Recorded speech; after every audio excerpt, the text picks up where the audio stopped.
Welcome to Man Does Tech, where I solve the problems you didn't even know you had. You start by selecting the text box border. Click once until you see resize handles.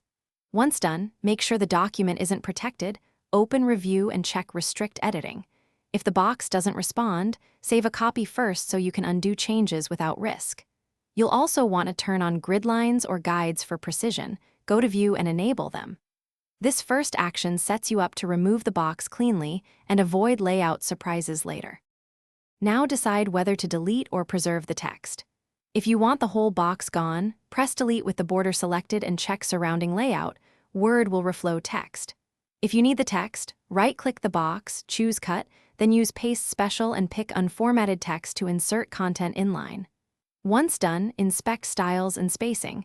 Change the paragraph style if spacing shifts.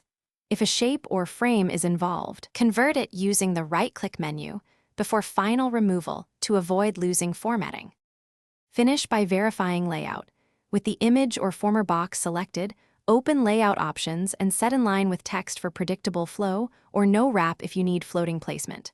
Once done, inspect headers and footers. Sometimes boxes live there and must be removed separately. If text or formatting jumps, press Undo or restore your saved copy, then adjust paragraph spacing or styles. A key tip: if the box won't delete, it may be anchored in the... Thanks for watching. If you found this helpful, don't forget to like and subscribe.